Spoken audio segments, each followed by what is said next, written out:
Летняя распродажа на AliExpress. Товары со скидками до 70%. Новым покупателям дарим 150 рублей на первую покупку. Покупай в приложении AliExpress прямо сейчас. Oh my god, you guys. So, this Tinder message I got totally hooked me. But the guy later admitted that he stole it from a book.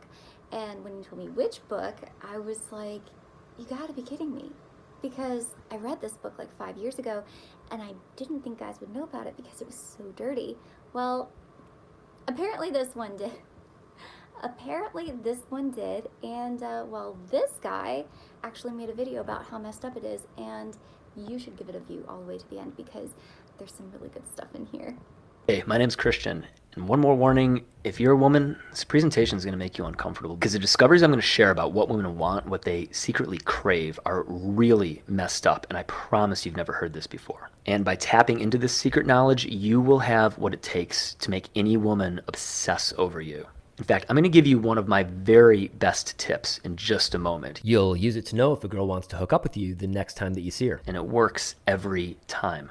You see, some girls, they need to hook up early, and if you don't make your move, then they'll get bored and they'll leave you for a more exciting guy. But others need a little more romancing, and if you move too soon, they'll get scared off and leave you for a more respectful guy. So trust me, you need to stick around for this tip. But before we get to that, I need to tell you a story, because if you're a single guy who's frustrated with girls the exact same way that I was for years, then I don't want you making the same embarrassing and expensive mistakes that I did. You see, like most guys, I used to think that money, looks, and a nice car were the way to a girl's heart and her pants, but they're not. And I learned this in the most humiliating way possible. In my mid-20s, I was the sort of guy you'd look at and think, wow, I bet he gets laid a lot. I was making pretty good money, I drove a cool sports car, that's actually me racing my car at the track, and dressed in Hugo Boss suits, but despite all of this, I rarely got numbers and I almost never got past first dates. I really had no idea how to talk to girls, and I was just painfully insecure. So when this one waitress named Christine gave me her number, I was really nervous. Because deep down, I thought she was better than me. I just thought she was so pretty.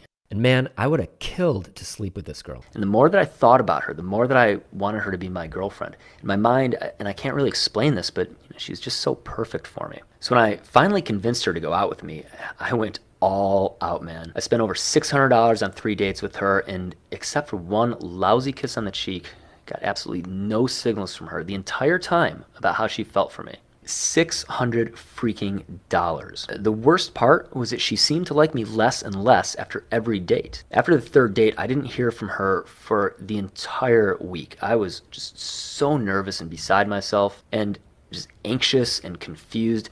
I sent her 6 texts. I left her 3 voicemails. I was really hoping to turn things around. And, it's ironic. If I'd only used the hookup test that I'm going to teach you in just a minute, none of this would have happened. But anyway, she finally called me, and get this. She told me that she got drunk and she crashed her car. Now, she wasn't hurt, but she did get put under house arrest for the next 2 months. But did I get the hint that she didn't want to see me anymore? Well, heck no. I thought, this is my chance. I could be her knight in shining armor. I can take care of her while she's trapped at home. So I asked her when would be a good time to see her, but she just kind of avoided the question. So, me being persistent and wanting her to be my girlfriend more than ever, I hatched a plan to surprise her 2 days later. I ordered a $50 tray of sushi, a $80 flower arrangement. I even bought her some comfy, sexy pajamas from Victoria's Secret. When I left work that night, I picked up the sushi, and then I sped through rush hour traffic fast as I could to get to her house because I wanted to arrive a few minutes before the flowers got there. But traffic was worse than usual that day, so as I was pulling up to her curb,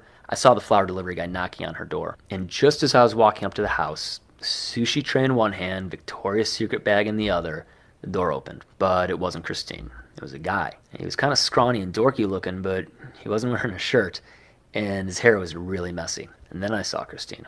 She came to the door wearing nothing but a bedsheet that was wrapped around her. I could see her saying, "Yeah, that's me," to the flower delivery guy. She looked kind of confused. And then her eyes landed on me. In her face, it turned to shock and horror, as if I'd done something wrong. And she started yelling at me, asking why I showed up without calling her first, and telling me I had no right to do any of this. So she rejected all of my gifts. She told me never to call her again, and she slammed the door right in my face. I felt like I wanted to throw up. Flower delivery guy asked me if I wanted to get a drink, but all I wanted was to be a guy who didn't have stuff like this happen to him. I was so angry, and not just because Christine was sleeping with another guy. I was angry with myself for being so stupid, for screwing things up yet again, for having no control. Up to that point in my life, dating seemed like a labyrinth. Like there were 100 ways to get it wrong with a girl, but only one way to get it right. Well, as I sat in traffic on the way back home, I knew I just could not go through the rest of my life this way. I was going to figure this out. So I did something that most people would call totally insane. You see, as bad as I was with girls, I thought it was going to take a lot of hard work, a ton of learning to actually land a girl like Christine again. So I left my business, I moved to New York, and I went to work for one of the world's best known pickup artists. I wanted to practice with more girls, so I usually went out about 5 nights a week. I read every ebook, I watched every DVD, I learned every trick I could find. And things actually started improving. I learned how to make girls laugh, but half the time I felt like they were laughing at me, not with me. Still didn't know anything about what women really wanted, and I definitely wasn't dating the girls that I wanted. Worst of all, everything still seemed like hard work. And after spending thousands in bar tabs and taxi fares, letting my health go down the drain, and only hooking up with cheap, gross bar sluts I'd meet at 1:30 a.m., I realized that being an alpha pickup artist was absolutely not what I wanted. I didn't have a real job at this point, I was in debt, and I was really depressed for about 2 months. After all these years and dedication, I still felt like I had no control. I still felt like a loser. I thought about giving up, but I still wanted to date amazing girls. I didn't want to settle for a life of mediocrity. So what was the one thing that changed and put me in the big leagues, dating famous actresses and models, making them my girlfriends at will, being interviewed by CNN, Men's Health, and more, and having men around the world line up to pay me thousands of dollars for a weekend of training? Well, it started when I read an article in the Huffington Post about this weird thing called literotica. Think romance novels, but on steroids. Maybe you've heard of that book, 50 Shades of Grey? That's literotica.